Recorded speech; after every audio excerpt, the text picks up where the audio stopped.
రుణగ్రహీతలను అప్పుల పేరుతో వేధిస్తే బ్యాంకులకు పుట్టగతులు ఉండవు.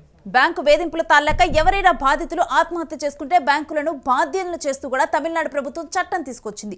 ఈ చట్టం బాగుంది అని అన్ని రాష్ట్రాల్లో అమలు చేయాలనే డిమాండ్ కూడా వ్యక్తమవుతూ ఉంది. రుణాలు తీసుకుని కట్టలేని వారిపై బ్యాంకులు ఆగడాలు అన్నీ ఇన్ని ఉండవు. బ్యాంకు రికవరీ పేరుతో రుణగ్రహీతలను వేధించడాన్ని మనం డైలీ కూడా చూస్తూ ఉంటాము.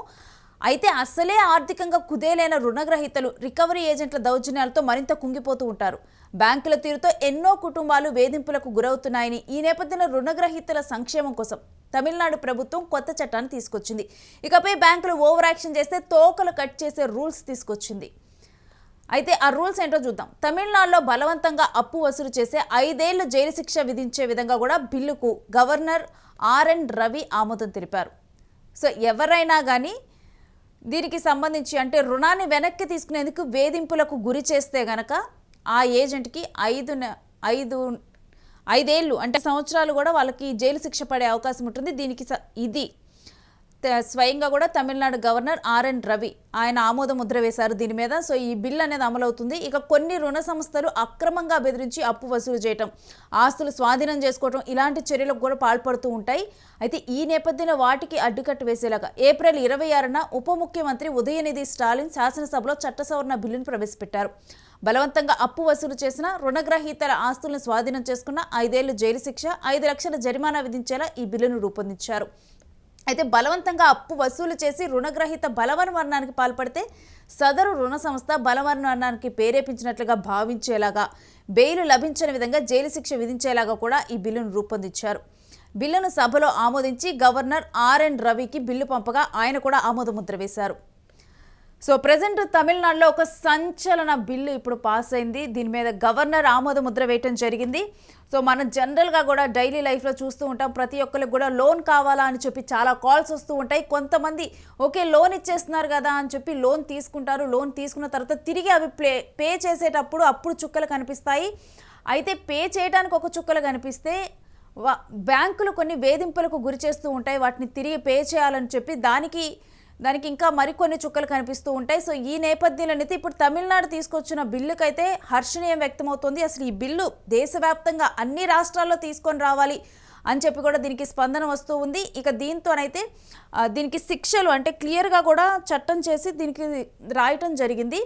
ఎవరైనా బ్యాంకులు కనుక వేధింపులకు పాల్పడితే వాళ్ళకి 5 సంవత్సరాలు వాళ్ళకి జైలు శిక్ష వేస్తారు. ఒకవేళ కనుక వాళ్ళు వేధింపులకు పాల్పడి వాళ్ళ వల్ల కనుక ఎవరైతే రుణం తీసుకున్నారో ఆ రుణగ్రహీత కనుక బలవన్మరణం చెందితే వాళ్ళకి ఇంకా లైఫ్ లాంగ్ కూడా బెయిల్ రాకుండా ఈ బిల్లులో పొందుపరచడం జరిగింది. సో దానివల్ల వాళ్ళకి లైఫ్ లాంగ్ బెయిల్ రాకుండా ఉండేలాగా చర్యలు తీసుకోనున్నారు. సో ప్రజెంట్ ఈ బిల్లుకైతే ఆమోద ముద్ర వేశారు. ఈ ఆమోద ముద్ర వేసిన తర్వాత దీని మీద దేశవ్యాప్తంగా కూడా హర్షం వ్యక్తమవుతూ ఉంది. అంటే మనం గతంలో కూడా చూసామంటే చాలామంది అంటే ఇలాంటి కేసెస్ బయటకు వచ్చినప్పుడు కూడా రైతుల దగ్గర ఎస్పెషల్లీ మన రైతుల విషయంలోనే ఇవి ఎక్కువగా కూడా వింటూ ఉంటామంటే డెఫినెట్లీ పెట్టుబడుల టైంలో రైతులు ఎక్కువగా లోన్లు తీసుకొని పెట్టుబడులు పెట్టడం, ఆ తర్వాత ఒకసారి పంట నష్టం వచ్చిన తర్వాత తిరిగి వాటిని పే చేయలేకపోవటము, పే చేయలేని సమయంలో ఆ పొలాలను కానీ వారి ఆస్తుల్ని కానీ జప్తు చేయటము, దాన్ని అవమానంగా భావించి వాళ్ళు ఆత్మహత్యలు చేసుకునే సందర్భాలు ఉన్నాయి. ఇటువంటి సందర్భాలను చాలా చూస్తాము. అయితే అలాంటి టైంలో మనం చాలా సోషల్ మీడియాలో కూడా చాలా ట్రోల్స్ చూస్తూ ఉంటాము. పెద్ద వాళ్ళకి పెద్ద బిజినెస్ మ్యాన్లకు వాళ్ళ దగ్గర నుంచి అయితే మీరు రుణాలు మాఫీ చేస్తారు కానీ చిన్న వాళ్ళకి రుణాలు మాఫీ చేయరా అని చెప్పి ఇలాంటివి కూడా ట్రోల్స్ వస్తూ ఉంటాయి. ఇలాంటి న్యూస్ కూడా మనం చూస్తూ ఉంటాము. సో వీటన్నిటి నేపథ్యంలో ఇప్పుడు ఈ బిల్లు తీసుకొని రావటం, దీనివల్ల ఎవరైతే అంటే ప్రతి చట్టంలో కూడా ఆ చట్టాన్ని అడ్డుపెట్టుకొని ఉండేవాళ్ళు కూడా ఉంటారు. సో ఇలాంటి వాటి వల్ల ఇప్పుడు ఏంటంటే ఎవరైనా తక్కువ మొత్తంలో రుణం తీసుకొని కానీ తిరిగి పే చేయలేని వాళ్ళు కానీ వీళ్ళు ఉన్నప్పుడు కూడా డెఫినెట్లీ ఇది హెల్ప్ అవ్వనుంది. మరోవైపు డెఫినెట్గా కూడా ఇంకో థింక్ చేయాల్సిన అంశం ఏంటంటే ఒకవేళ కనుక పెద్ద బిజినెస్ మ్యాన్లు తీసుకొని దాన్ని ఎగ్గొట్టాలని చూస్తే సో మరి ఆ అంశాలను కూడా బిల్లులో మరి ప్రవేశపెట్టారా లేదా, ఇది అందరికీ వర్తిస్తుందా ఏంటనేది కూడా డెఫినెట్గా చూడాలి. అయితే ఇప్పటి వరకు ఉన్న వివరాల ప్రకారం అయితే రుణాలు తీసుకున్న తర్వాత వేధింపులకు గురి చేయకూడదు. వేధింపులకు గురి చేస్తే డెఫినెట్గా కూడా శిక్ష ఉంటుంది.